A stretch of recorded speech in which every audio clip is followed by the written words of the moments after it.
All right. Hello. Welcome, Professor, to our group project on pseudo-archaeology on Çatalhöyük. My name is Mark. I'm Veronica. And I am William. And this is us getting into it.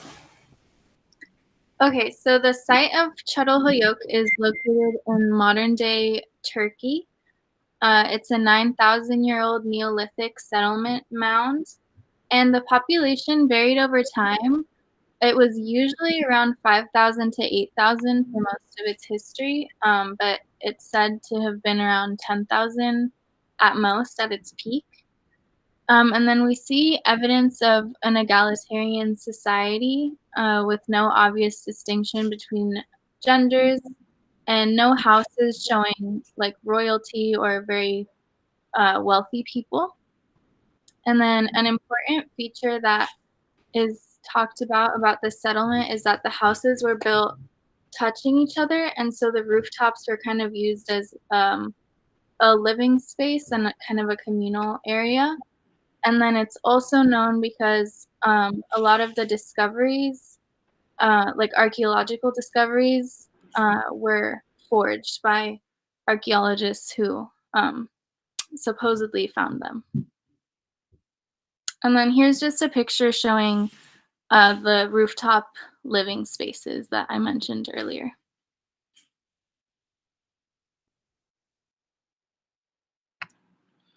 In 2018, it was discovered that James Mellart, the initial discoverer of the Çatalhöyük site, who died in 2012, had forged several of his major findings. Geoarchaeologist Eberhard Zenger, president of the Louis Studies Foundation, examined Mellart's apartment and found many prototypes of murals and inscriptions that Mellart had claimed were real.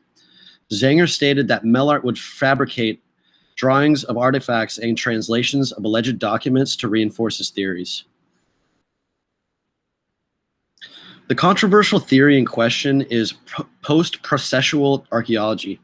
Ian Hodder, the current leader of the archaeological studies in Çatalhöyük at the Çatalhöyük site, coined the term.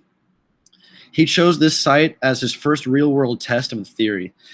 This theory emphasizes the subjectivity in interpreting archaeology. It is sometimes also referred to as interpretive archaeology. Post-processualists believe that all archaeology is inherently subjective, as opposed to processualists who believe that the scientific method should apply to all archaeological investigations. Post-processualists suggest that all archaeologists are always biased in their interpretations of archaeological data. Ian Hodder himself stated that archaeologists have no right to interpret the histories of other ethnic or cultural groups, and that instead they should simply provide individuals from these groups with the ability to construct their own views from the past. The theory was developed in Britain in the 1970s. Ian Hodder, who is considered to be the most prominent proponent of the theory, once considered himself a processualist until he came to believe that there were many ways that archaeological data could be interpreted rather than using the scientific method, which gives one explanation that is considered objective fact. Other key figures who support processual archaeology include Daniel Miller and Christopher Tilley, who are both professors of anthropology at University College London. So why is this generally considered non-scientific? And the reason is that post-processualism archaeology often rejects the scientific method, as William had stated, and embraces subjectivism when it comes to understanding and explaining the past, right? Some of these different ideas will focus on like niche or specific interpretations of history, like feminist history or Marxist history, in which they attempt to view the artifacts through a different lens to try and understand maybe how the history had played out in one particular scenario or another. And so while this is not necessarily that crazy or unscientific, in nature in itself, it does open the door for other people who are known to be very pseudoscientific within their claims to kind of join in the academic community and kind of almost make a mockery of it. And so because there is this subjectivity there, this is where it is unscientific in this way. Additionally, one of the subjects of this kind of study at our site was the study of when photography moved from analog to digital. What did that mean for the way that archaeologists document and present a site? So when photography went digital, we had a lot more photographs. We had photographs of things in their original place. We had photographs that were much closer up. And all of those things can drastically change our perception of what happened in the past based off of the using photographs as examples of our archaeology.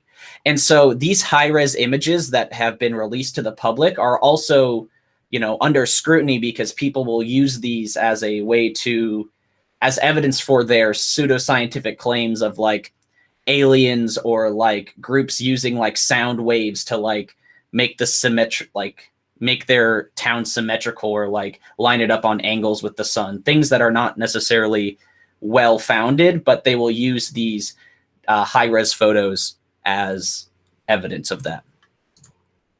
Here are some examples of such a thing. So this was a photo taken from a Facebook group where the author of this group was making claims that, you know, the angles of the buildings were all kind of built on a sundial, I guess, that was found within the city, and that like these photos and these like extensive graphing and lines that he put over it is proof of such a thing, that they did this all on purpose. Another example is these like really extensive graphing of like the shapes of the masks and the pottery somehow line up with like the way that sound waves travel. And so the use of these kinds of photos and the subjectivity kind of opens the door for people like this to make these kinds of claims, which are not rooted in any kind of scientific method and are not really objective by any other scientific metric. So a kind of quote that very neatly summarizes what this is talking about. So in the article of Processual Archaeology and Radical Critique in 1987, Timothy K. Earle and Robert W.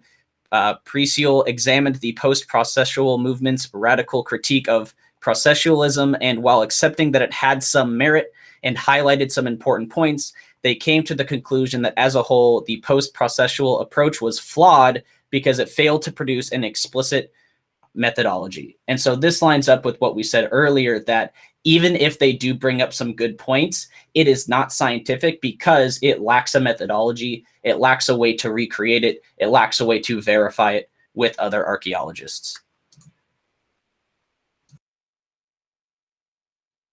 Okay, so the question that we were asked to conclude with is, why is it important to recognize true science in archaeology?